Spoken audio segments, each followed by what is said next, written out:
Welcome to Adventures in Producing. I'm Wendy Mitchell, a film journalist and film festival consultant, and I'm hosting this series of talks with amazing producers who I think don't get enough credit.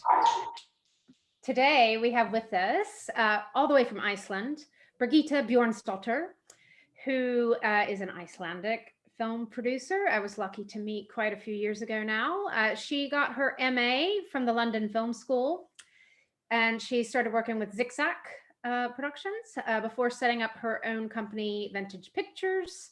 She has worked with documentary shorts and fiction features. She's also been a production manager and a line manager, as well as now being a lead creative producer as well, and a co-producer for foreign shoots. Her films include The Swan, which went to Toronto, Agnes Joy, which, as we speak in February 2021, is Iceland's for an Oscar submission this year. She was a co-producer on Land Ho, the big US indie hit, and also Woman at War from Benedikt Erlingsson, which is another film I love. And she's working with the Swan director Ása Helga Hjörleifsdóttir on a new film, which we'll talk about the title later, but it might sort of be called A Reply to a Letter from Helga, working title. She has been a producer on The Move in Cannes and a Screen International Future Leader. So welcome, Birgitta. Thanks, Wendy. That was quite an introduction. Thanks. I know, it was quite a career. And I should mention, if we hear some little noises, that's your dog, your canine friend, joining in. So welcome to the dog. Apologies in advance for that. Yes, it's absolutely fine. So I was curious, why did you know you wanted to be a producer, or did you just sort of want to work in film and that's how it ended up? Or did you ever want to be a writer or director, anything like that? It's a good question. So here's the thing. I always wanted to be in film. I loved films, loved watching films, TV and everything. Didn't know what I wanted, but I knew that I loved cinematography. So eventually when I went to film school, that's what I wanted to be, cinematographer. But I also loved editing. And then when I started film school, first in Iceland, then in London Film School, I realized that I am too much of a control freak. That I felt like if you're just there for like the prep and the shoot, and then you go, or you're just there for edit, then you don't have any say in anything. I just didn't like that. And I really fell in love with producing. I love being there from the beginning to the end, seeing like working, developing something, working hard, shooting it, which is my least favorite part about filmmaking. Oh. And then the editing, seeing something like finally come together after maybe 5 years or whatever. And I just wanted to be there for everything. And never wanted to be a director, had no interests whatsoever. And yeah, so I think, producer was really I think my temperament and like, my detail-oriented self maybe just felt most comfortable in the producing job. Yeah, I think that's a really great explanation that, yeah, the producer doesn't have to just do one part. Yeah. And I think that's what people sort of forget. The producer's got a hand in everything, whether they want to or not. They have to. I was curious about your time at London Film School. It's known for having very international student body. Was that a good fit for you, that film school? And, did it open your horizons, obviously, beyond the Icelandic film scene? Well, I mean, what I liked about it is that it's, multicultural, and it's people from everywhere in the world. And what I did like about it also is that everybody does everything to begin with. So you're not like applying, oh, I just want to do this. So you, like other schools, like other big good film schools, you apply for a director, you apply as a producer, you apply as whatever, and that's all you do. But in the London Film School, you do everything. So in like the first term, you have to do all the jobs.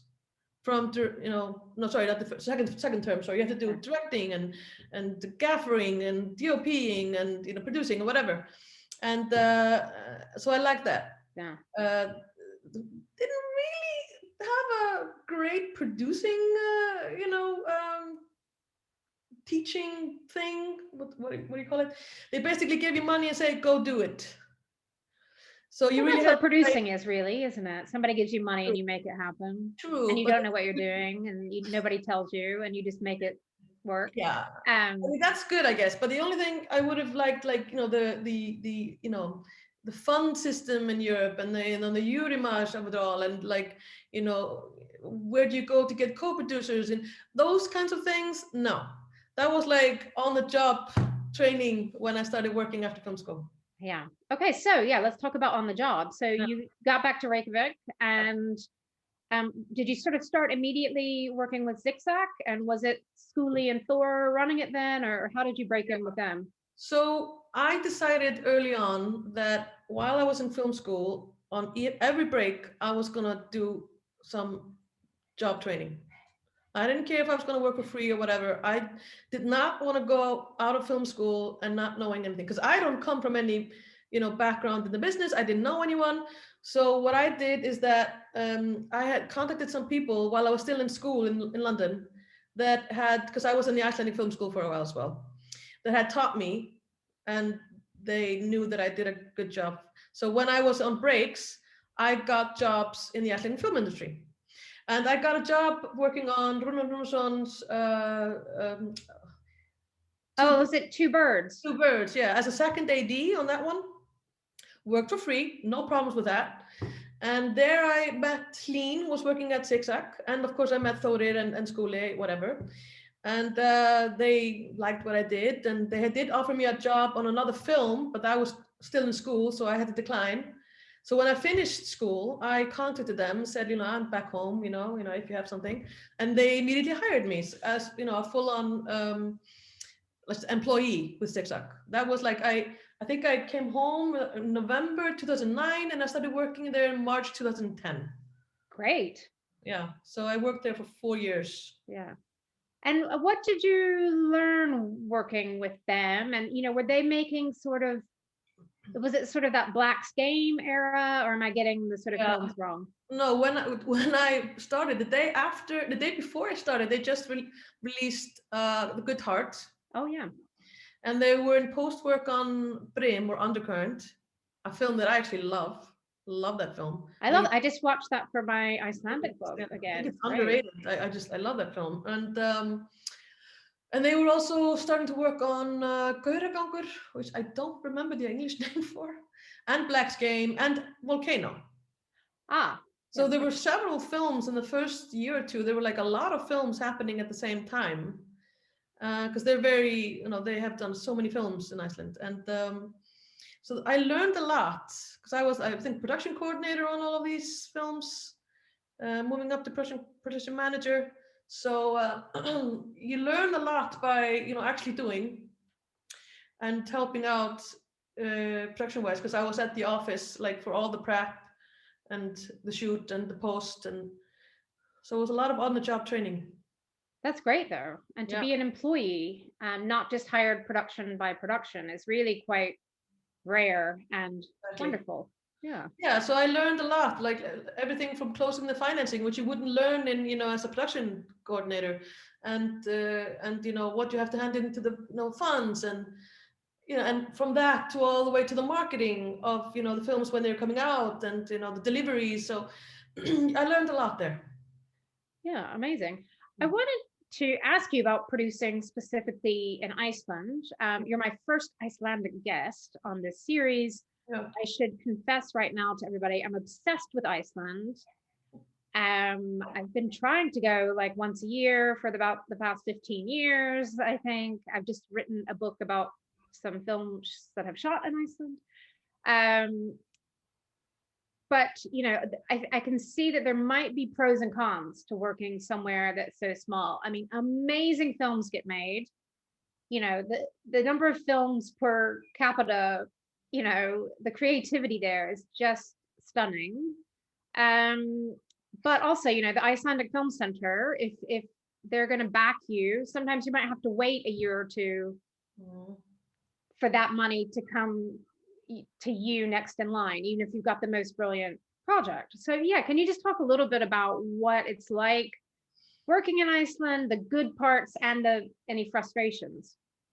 We have a lot of talented people here, maybe, I don't know, per capita more than anywhere else. No, I'm not going to say that, but we do have a lot of talented people, which means that there's a lot of competition for funding. especially for the film center, they do tend to give out like maybe 4 to 5 grants a year. And you have like maybe 20 producers trying to get that money. And you really can't really do, I was going to say good quality, but that's not correct. You can't really do a film without the money. I mean, there are films that are made, of course, but they tend to be simpler films, and not in a negative way, just a simpler type of film.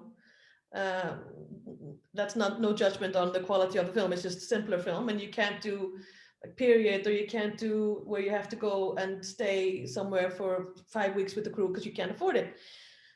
So if you have a lot of ambition of what kind of type of film you want to do, then you really have to have the film center, because that's the only way that you're going to get to be able to access foreign money, foreign funds, and etc. So that does, as you say, mean that like sometimes you get a grant 2 years ahead of, before you get it. So maybe like for the Swan, we got the, grant, well, we got the the promise of a grant in 2014 for 2016. So we had to wait, 2 years before we actually could shoot. Yeah.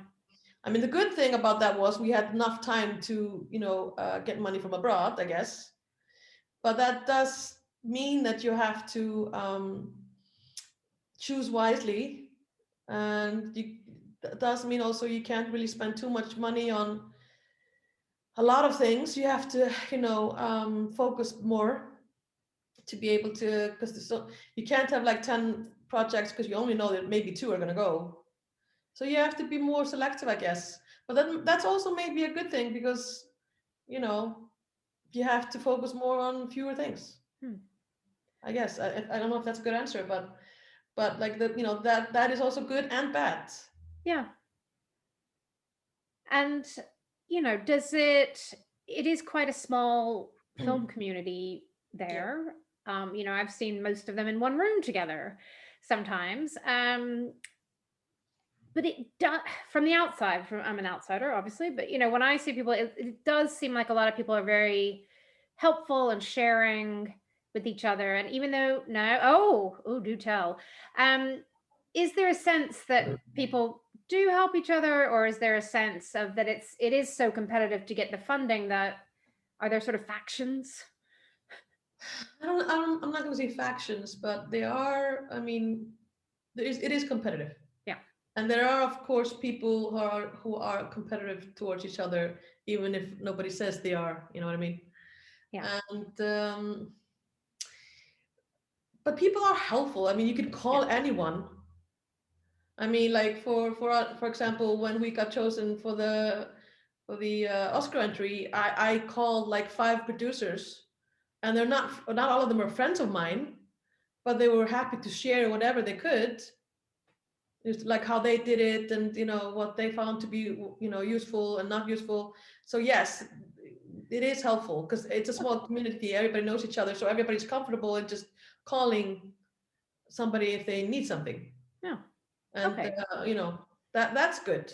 Yeah. But it is competitive. Yeah. And not everybody has to be best friends. No. I don't mean to imply that. And we think of Iceland as being quite a feminist society in terms of government and early leaders and equal pay and things like that. Were there role models for you when you were starting out, especially on the producing side? I know that there's been a handful of female directors before your time, maybe a handful of producers, people like Gudrun, or was there a generation before you that you could look up to? To be honest with you, I didn't know a single Icelandic female producer. Okay. I didn't even need. But to be honest with you, I didn't even know a single male producer. So to be honest with you, no. The answer is no. I didn't. There was nobody I looked up to in producing. Not until I started film school and I realized, exactly what the film producer does, and I started looking around. But they are no one in Iceland, I'm afraid. Okay. No, well, that's why I wanted to ask the question, because I think it's great that people can now look at your generation and see, hey, women are doing this and they're doing a great job. There are actually a lot of female producers here in Iceland now. Yes. They're like, I think almost every production company has a really strong, competent producer Yeah. on board. Good.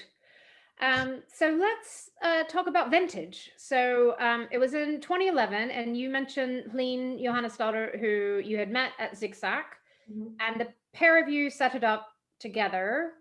Why was it the sort of right time for you to strike out with your own company and your own projects? It's funny, I had a conversation with Þórir about this last night. We started, Hlín was working at Zik Zak as well as me, and she was the one really who brought me into the company. We were very good friends, even though we don't own the company together still, but we're very good friends. We actually had an hour and a half long conversation yesterday about anything and nothing. And we just felt, and I was telling Þórir this yesterday, that, I don't know, the atmosphere didn't seem that we would be able to produce at Zik Zak. Maybe that was like, you know, misapprehension on our part. That was that's Þórir's view anyway. But they knew there was no secrets. They knew that we founded the company, and it was all on the open, and they were fine. So we started in 2011 because we knew that we were doing it basically because we had to start a company for Ása's first short. Okay. So that's why that was in 2011. So that's when we started. And we worked together until 2017, I want to say. Yeah, 17, when we parted ways, but everything was very friendly. Yeah. And we just had a different point of view. So yeah, you wanted to do different projects, perhaps. Yeah, exactly. So now Vintage is just you, and you hire in people for productions. Yes, exactly. Yeah. What would you? I mean, is there a vintage film? How do you say what it is you do? No, I've been asked this before, and my answer is I always think about this answer. Like, is there a vintage film? And my answer is not really no, because my taste is, what's the word? It's not narrow. I have a very wide taste of films. So I don't want to be bound by something. I do like working with women, I will say. I will not exclude working with men by any means, but I do really enjoy working with female directors. And I do like that. I think it's probably that if I have to say anything, is that I am not really into too much of an art house film, if you know what I mean. I have done them, but I really would rather be closer to something people go to see. Something that people might actually pay to buy a ticket to see in a cinema. Like Agnes Joy. Yes.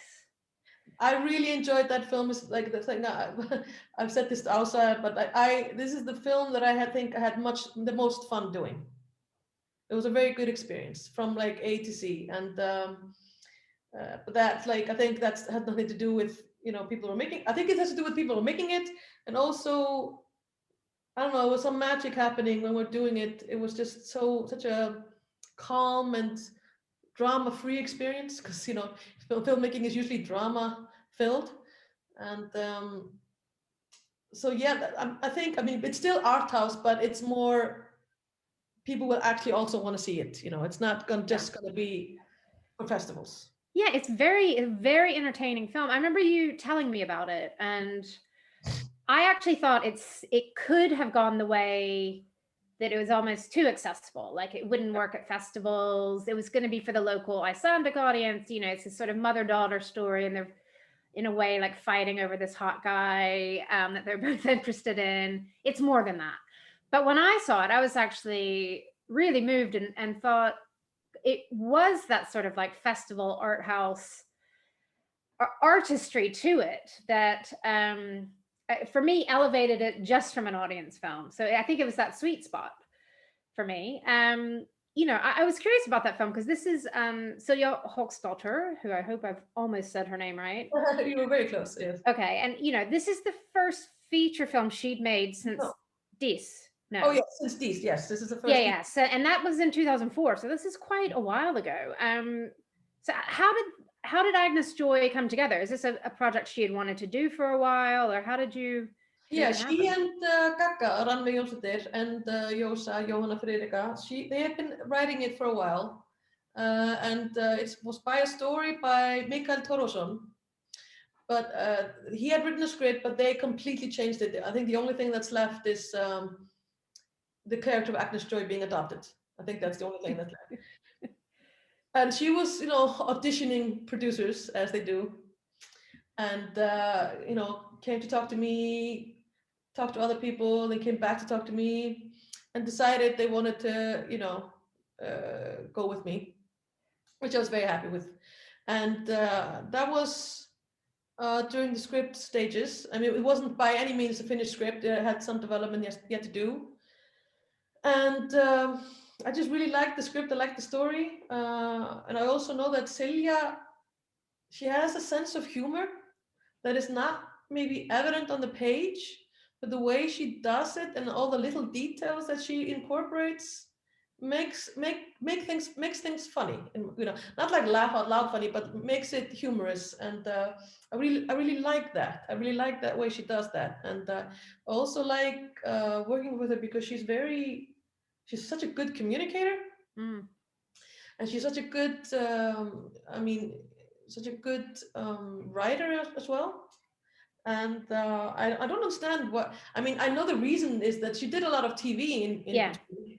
And she did a lot of dramas and sketch TVs as well. And she also studied for her, I think, master's in theater directing, I think it is, that she just graduated just before we started filming.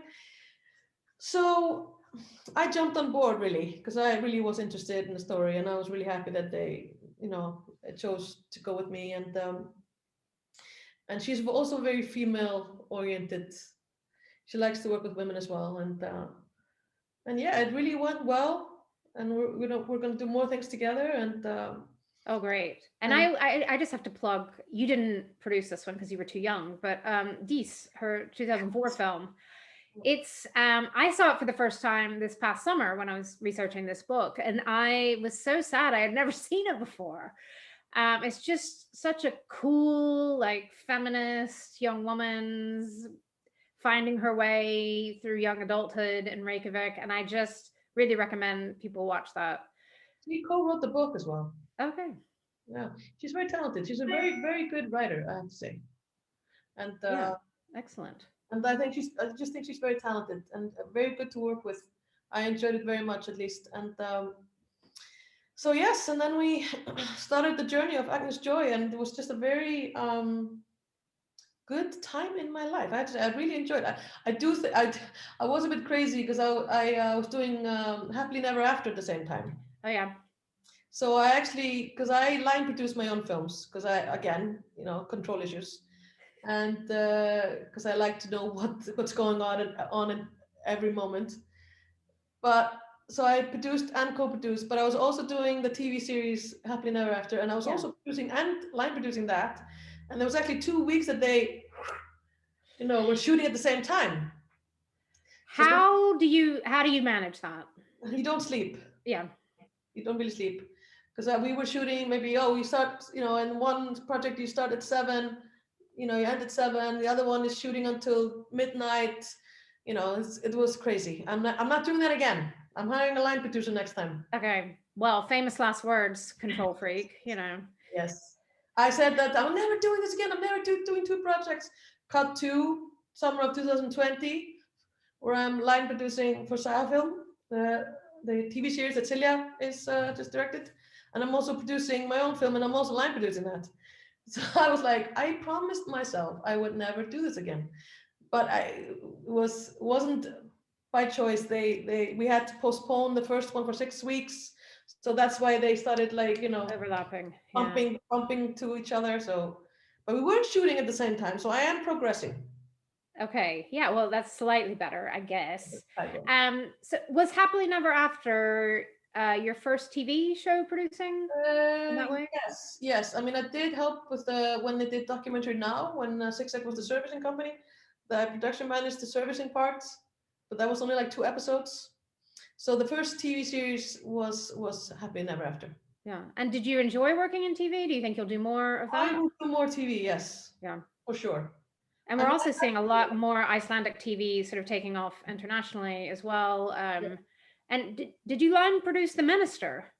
Yes, I did. Okay. I did that like straight after, and it was crazy because I was shooting Agnes Joy from October to November, and then Happily Never After November to December, and then I started The Minister in January. It was a bit crazy at that point. So so yes, I did. It was a long project, but I learned a lot. I learned a lot, So. And it was also the same director. One of them of The Minister was the same director as Happily Never After, Nanna Kristín. Yeah. Okay. Gosh. Busy. I wanted to go back and ask about Land Ho. Yeah. That is such a wonderful film. This is directed by the two American directors. It's Martha Stephens and Aaron Katz.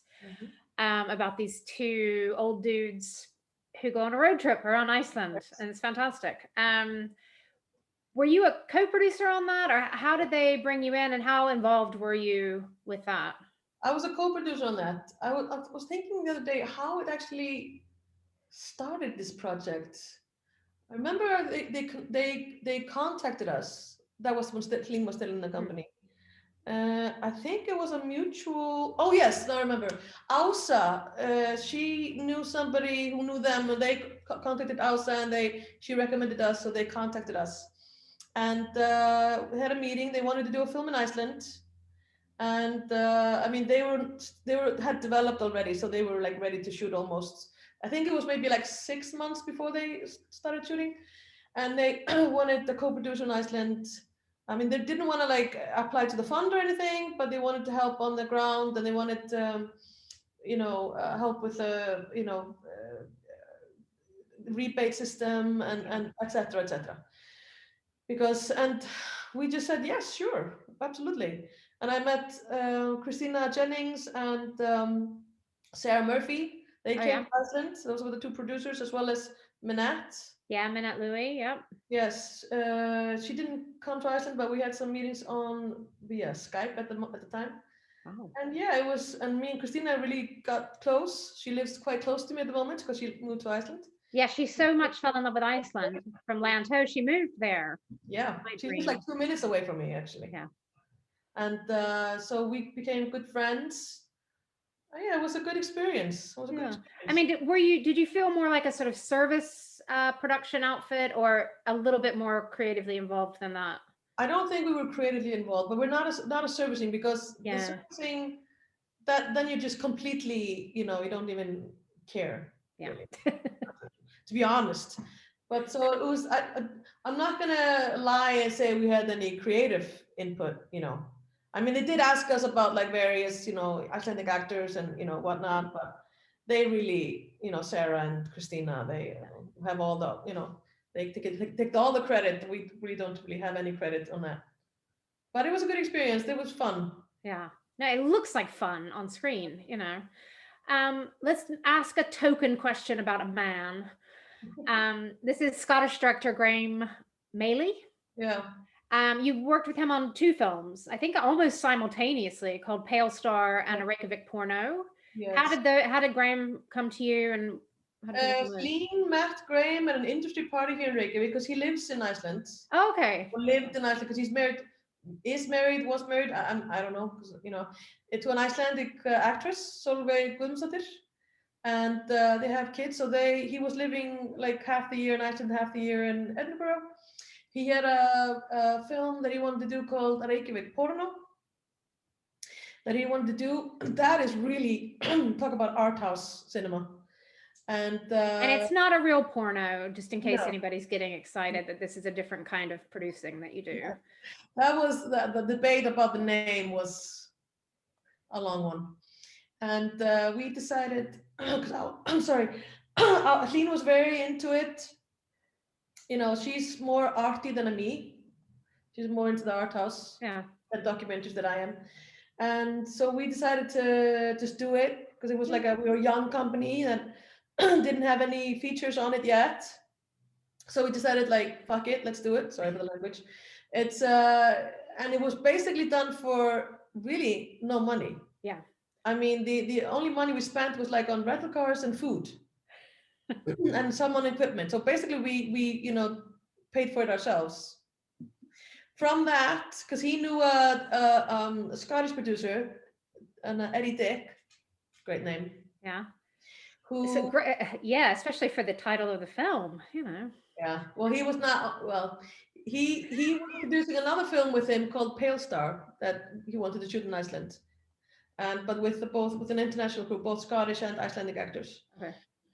And that was really low budget, but still people got paid for that one. And he wanted to do it in Iceland. And Eddie, since we were doing the one film, Eddie came and said, do you want to be on board in this one? Not as a co-producer, but as a full producer. So we just said, like, why not? It was hard, but we did 2 films in 3 months. Both of them premiered in Edinburgh. I mean, Yeah, good learning experience, but I don't think you should do it again. No, not so much. And we've already mentioned Elsa. So yeah, maybe you can tell me sort of how you first met her, before the short that you made, and why you thought she was an amazing talent that you wanted to collaborate with. I mean, I remember reading the script to Love Story and really liking it because I love the way she writes, and I love her scripts. I think when I read it, I just feel a lot of emotions, and it doesn't really matter how many times I read them, which is also always What? you always feel the same. It means you're onto a winner, I think. And we decided to take a chance on her. This was what she was doing. She was in Colombia. She was doing her graduation film called Love Story. And we decided to, do that film. And that's when it really got started. And the collaboration started, and it went really well. The film did well. And I think the film is great. And it's beautiful. Yeah, I mean, of course it has, issues like every short film has. But like for a graduation film, I think it was really good. And so we started working on her next project, which was going to be The Swan. And this is a famous Icelandic novel. Yes. That people thought was going to be too difficult to bring to screen. Was it?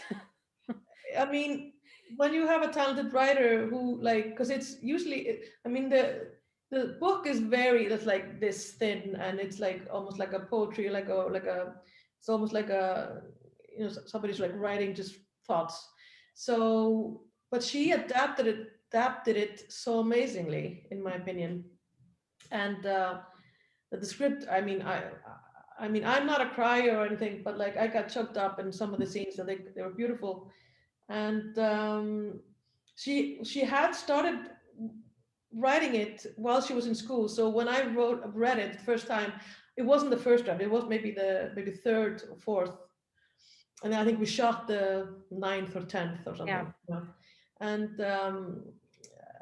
And then we had to just get the option because she didn't really have the option, and we had to do all that kind of stuff. But I don't know. It's just Elsa. She's such a nice person, and it's good to work with nice people. Yes. And if you find people you like, and it's good to work with them, and they're also very talented to keep hold on.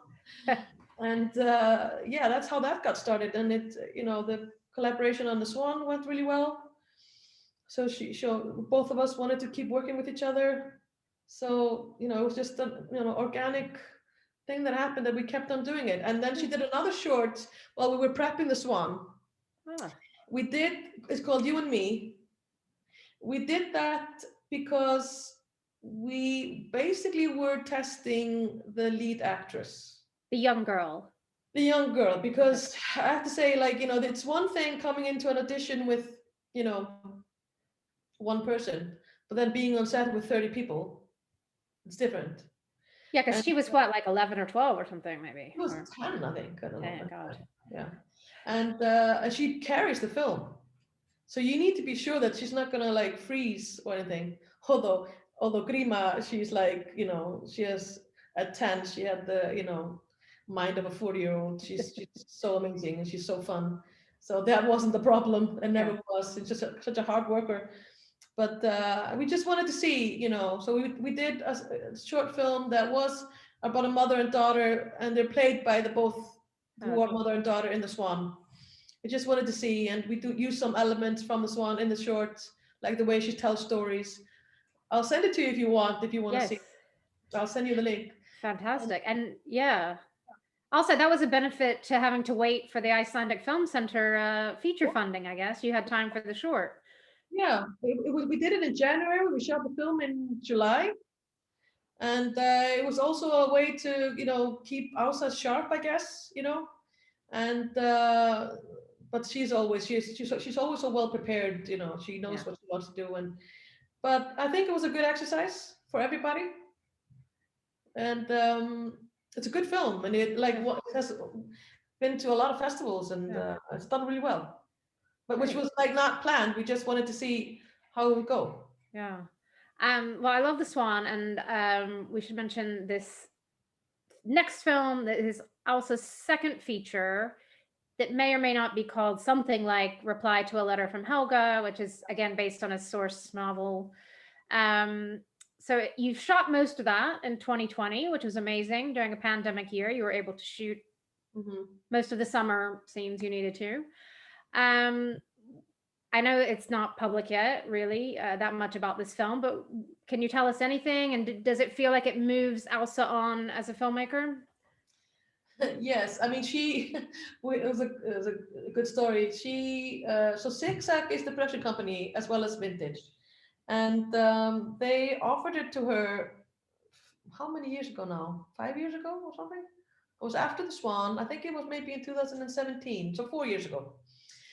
And she didn't want to do another film that happens in the countryside. She felt like, no, I can't repeat myself, although the story is completely different. Yeah. Completely different. And she's like, oh, I don't think so. I mean, she loved the story, and there was a script ready, but she, of course, she needed to adapt it and yada yada. And at that point, I wasn't involved in it. I mean, they had asked me if I was fine with it, and I'm like, I don't own her. You can do what you want. It's not my, business really. But they, of course, we worked together so many times, Zik Zak and I. And but I really loved the project. I thought the possibilities were so amazing that I talked her into it. I'm like, yeah, think about it some more, read it again, think about it. I think this could be something amazing. Yeah. And so eventually she was like, okay, but then you're going to be involved, right? And Skúli from Zik Zak was like, of course. I mean, Birgitta, I would have wanted her involved anyway, because we worked together so many times before. Anyway, I'm trying to avoid the sun here.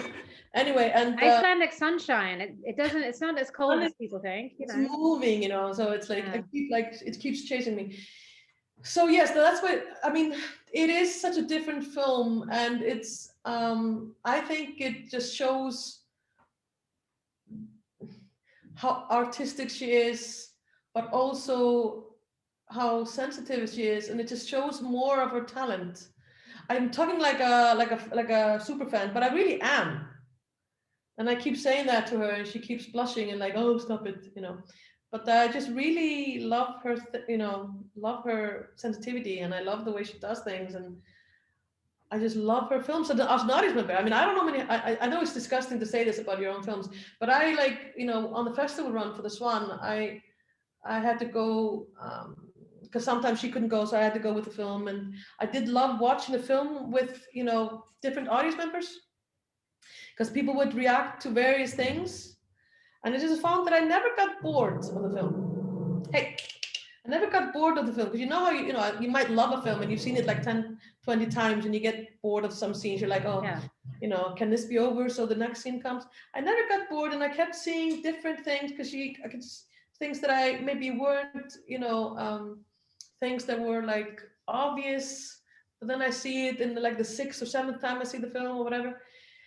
So has she progressed? I think she has. I think she's just showing more of her, nuanced sensitivity and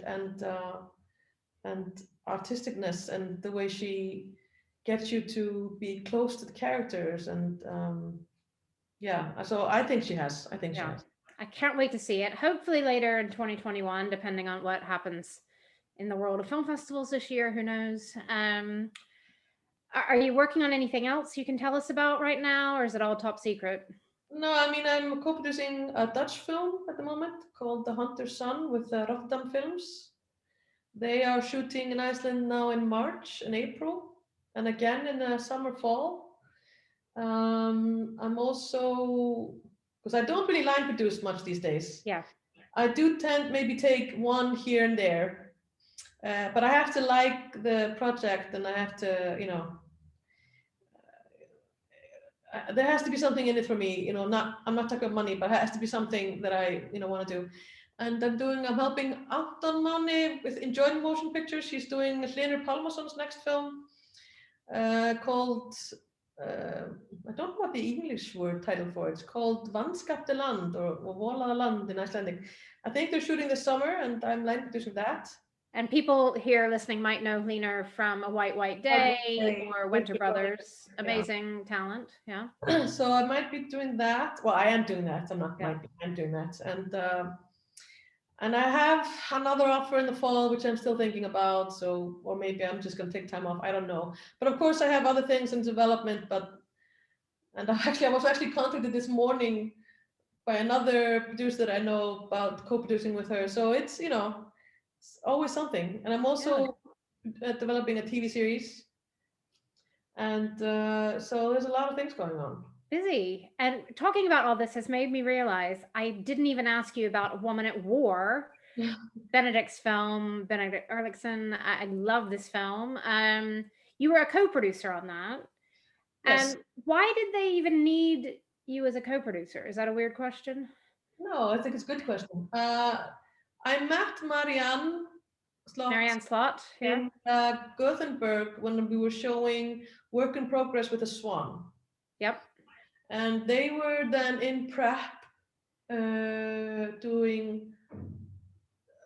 Well, they had funding from Iceland, but I don't think they had funding from anywhere else regarding his film Woman at War.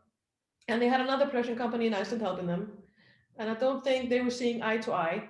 Okay. I want to comment on that situation, but I don't think that was, you know, that wasn't working with why wasn't I? I'm not gonna say I don't know. And we had a good talk there, and then Benedikt called me, asked me to meet them, told me that it wasn't working. This was his first, I think, producing credit. Yeah, I think you're right. And I think the film center wanted him to have somebody in Iceland with him. Not that was a requirement or anything, but I think they were more comfortable. Yeah. And because he had not done the, like, you know, finishing the film and doing the deliveries and doing, like, finishing the rebate and, you know, applying to the rebate, yada yada yada. So they wanted somebody who would do that. Yeah. And at the time, I couldn't be on set, so I wasn't on set with them because I was shooting something else. So I did help them getting more money from the film center as well. Squeezed some more money for them, and handled all the rebate stuff. Okay. And deliveries and stuff, because that's not maybe his strongest suit. No, it shouldn't have to be, but yeah. No. Okay. Thank you for explaining that, because I actually visited the set, and it was Marianne Slot and Corinne LeBlanc as sort of the lead producers, helping Benedikt as a producer as well. But that makes sense how they could use your expertise as well. So yes. What's been your best day on a film set? Wow, this is a big question. They tend to all, like, you know, disappear because I'm always so not stressed. I don't really get stressed. I'm very focused. So I'm always thinking about the next day and the next day and the next day. So, like, always the best days are the last days. I will say though, one of the best moments was the last day of Agnes Joy. And you've seen the film, so you remember the one where she's dancing, Katla? Yeah.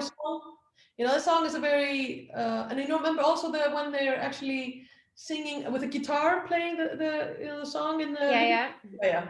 So anyway, when we were shooting her last scene, that's actually when one of the first scenes of the film, when she's going to the bathroom and, like, looking to see what Agnes is doing. That was actually one of the last scenes she did.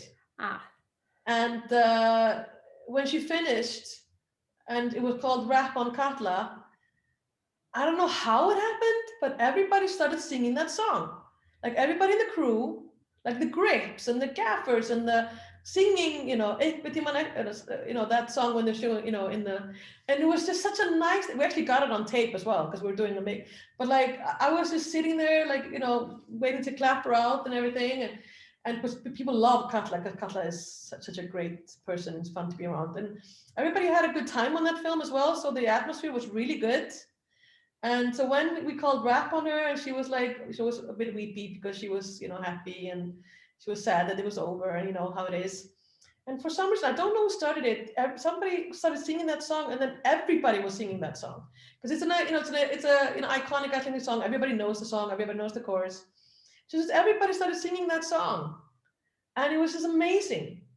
And nobody wanted it to end. Oh. And we finished early that day because it was a small day, and it was the last day. And I think that was the best day on set. It was the best moment. I just remember being very happy. I'm like, wow, this is amazing. This is community here that is singing a song for the actress because she's so popular, and everybody's in such a good mood. And I think one of the Yosa, one of the writers, she baked cinnamon buns and brought them on set, and it was just a very nice moment. I think that's one of the good days. Yeah. You can sing it if you win the Oscar.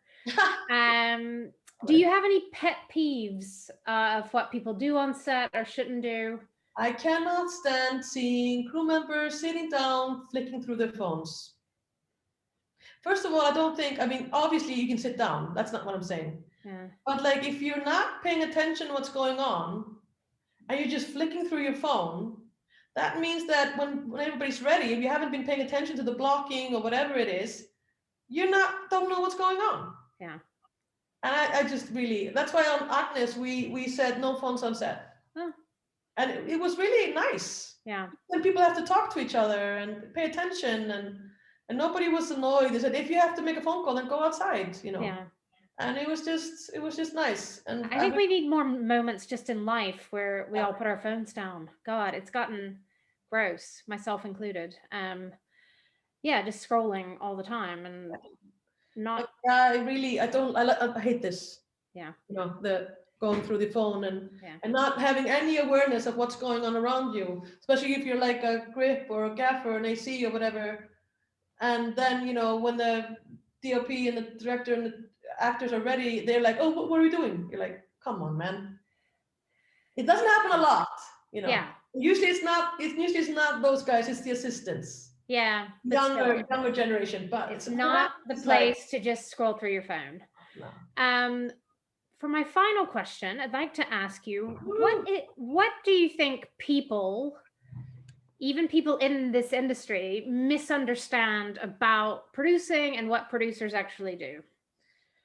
I think they think the producers, driving around on their Range Rover, not caring about, what's happening, and they, are being stingy with the crew so they can, get paid a lot of money, and not realizing that usually the producer has to defer all their payments or almost all of their payments so the film can be made. And they're like, oh, but you're going to make so much money afterwards. You're like, I've already sold the film. So no, I'm not, that kind of thing is like, come on.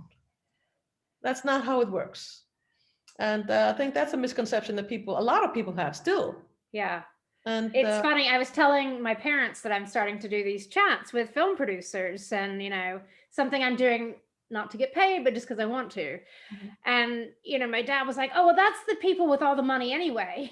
It's like, exactly. That's exactly why I'm doing this series, because maybe if you're producing for a studio in Hollywood, I don't know how much money you make, but most everybody I talk to is deferring their fees or cutting their fees. And I don't understand how a lot of producers even pay their rent. It's the first to go, it's the first to go. That half of your salary is deferred, and also, half of the. we did that on Agnes Joy, but we got it all back. But that was a risk. Yeah. And fortunately, people loved the film and they went to see the film, so it was, popular. But on the Swan, that did not happen. It was a difficult film to market, but it went really well on the festivals. Yeah. But so it's, you win some, you lose some, but I still love the films both the same. you know. So, but yeah, that's a misconception that I'm like, I roll my eyes, like, come on now, really. Yeah, no, I think that's really important for people to understand. Yeah, you're not like paying them a certain salary and paying yourself triple that, you know. Not how it works, everybody. But you've made some amazing films. Good luck with Agnes Joy and the Oscar race. Good luck finishing Helga. I think we're going to have to impose some downtime for you at some point. You have to take a holiday sometime in 2021. Yes, Okay. I agree. But thank you so much, Brigitte, for the chat.